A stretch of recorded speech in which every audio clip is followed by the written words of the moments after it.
Thank you very much, Vince. It's a very kind introduction. So I'm Jonathan Gill. I'm from HashKey's tokenization team. So today I'm going to be speaking about three things. Firstly, where we've come from both a TradFi and a DeFi perspective. Secondly, where we are, so where we see the virtual assets landscape in 2024. And then finally, where we're going.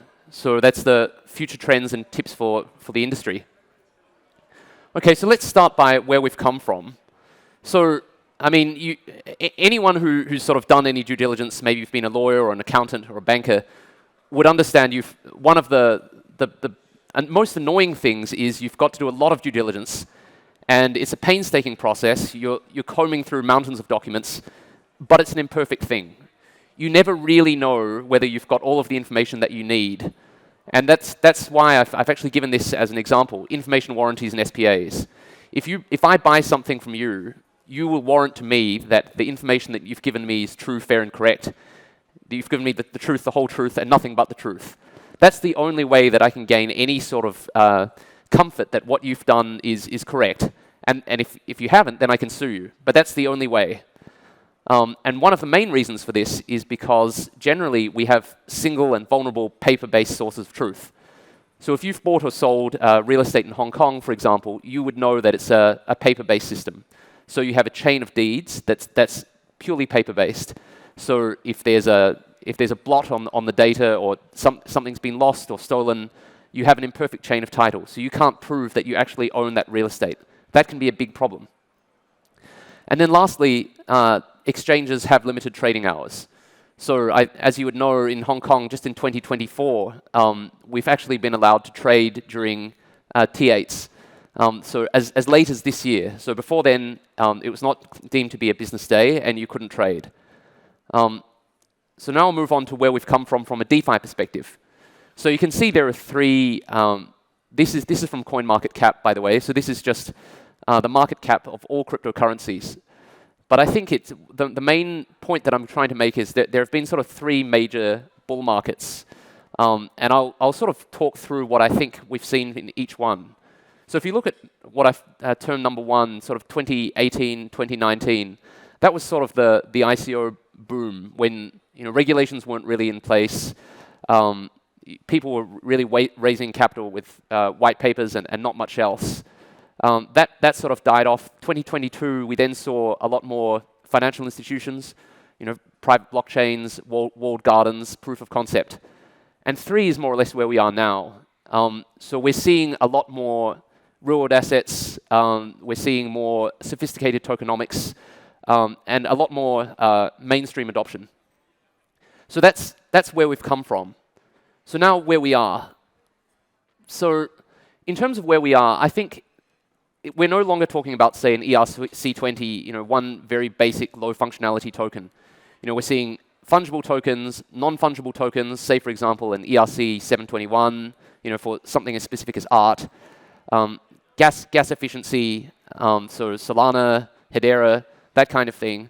Whitelisting, so 1400, 1404. So it's no longer just a one-size-fits-all kind of token. 24/7 trading, obviously, and jurisdictional competition. So if you look at something like a Hong Kong, which is a traditional financial center, you've seen how much the government is trying to push Hong Kong as a virtual assets hub.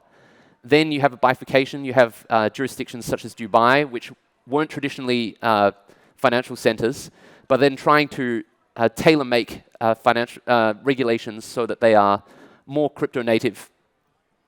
And from that stems regulatory clarity. There's an increasing amount of guidance from institutions such as the SFC, VARA, the MAS, and so on, that are trying to make things as clear as possible. So there's same business, same risk, same rules, which really helps people who want to come to Hong Kong and are attracted to the rule of law and the other sort of the familiarity that people have with Hong Kong's system of laws and government. Digitized Redis is an interesting one. Normally, people would come to us and say, I'd like to tokenize shares in a company. We would recommend that they not do that because there are a lot of friction points. If you try and trade shares in a Hong Kong company, one, you're going to need to go through the company's register. 2, you are going to need to have pay stamp duty, which means you're going to have your share transfers stamped by the Inland Revenue Department. So that's 2 friction points right there. So Germany has already just started, it's rolled out a new act whereby they now have what are called crypto shares, meaning you can have shares recorded on a decentralized ledger. That removes friction points, which is a big change, right? And if that becomes more and more widespread around different jurisdictions, that will open up security tokenization in a way that we haven't seen. And then lastly, CDBC development. I mean, some of the earlier speakers today have already spoken about the EHKD Plus project. So that's a very interesting project for both Hong Kong and for other jurisdictions as well. Okay, so HashKey has just developed an STO dashboard. So we're quite proud of this. It actually aggregates raw on-chain data. So we can have people review transactions, performance and technical metrics, depending on what it is and how it works. And so we have different views. So if you're a token holder yourself, you can look at your own investments, your own personal data and their performance. And then they also have a public view. So you have public announcements similar to HKX News. So you can exactly see what's going on with a particular security at any point in time. So we think the interesting thing about this is it's going to reset the idea of continuous disclosure.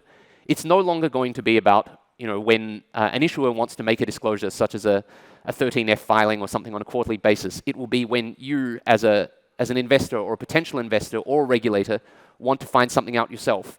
So you can find this out yourself. You can do this on a trustless basis. It's tamper-proof. So the data is there when you want to see it all the time. So where are we going? So if I can divert for a minute, have a look at this. This is the 2026 Tesla Roadster. So 0 to 60 miles per hour in less than a second, 250 mile per hour top speed, semi-autonomous driving system.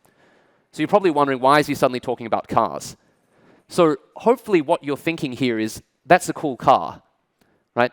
I hope you didn't think, that's a cool electric car, because that's where I think tokenization is going. So we want to go from being a tokenized investment product to being viewed as an investment product. I think this is where things are going to go. So if you look at something like this, you think, okay, this is the Kerry Hotel, right? Now, where we'd like to get to is, if we were to tokenize it, you would just see it as an investment product on its own merits, rather than, oh, this is real estate tokenization, how is this going to work? Some of the things we think about when people ask us about real-world tokenization is, what sort of returns can I get? Are they going to be so much better than real world? We would say you should base your expectations and your returns on what real-world returns are. Because tokenization in itself is not magic fairy dust. It's not going to increase returns automatically. What you should be asking is how you think tokenization is going to improve the experience for investors, issuers, and other stakeholders. So we actually think, I mean, you hear a lot about RWA. We don't think it's real-world assets. It's more real-world activity. And by that, I'll speak very quickly about DePINs, decentralized physical infrastructure networks. So what this means for anybody who doesn't know is it's a project that uses tokens to incentivize the crowdfunding of physical infrastructure by its users, and then record those transactions on a blockchain. So we see this as, that's a network of internet-connected providers that provide real-world services. So I'll give you a couple of examples from our own client base. So one of our sister companies, HashKey Capital, actually has invested in Peak. So Peak is a ride-sharing DePIN. So it operates a fleet of Teslas in Vienna. So that's quite different to Uber. So Uber has a centralized control of the network, whereas this is controlled by all of these token holders, which can make decisions about how the network operates and runs. And Arcreen is one of HashKey Tokenization's clients. So this is my own team. So we have developed a system for recording green activity, energy activity, providing token holders with rewards, and facilitating asset purchases and redemptions. So in conclusion, understand why bringing your asset on-chain actually adds value. Sometimes it doesn't. Maybe I'm talking myself out of a job, but not everything that can be tokenized should be tokenized. Ensure product market fit. And lastly, ensure that tokenization is not a magic bullet. So make sure you're tokenizing something for the right reasons. All right, thank you very much.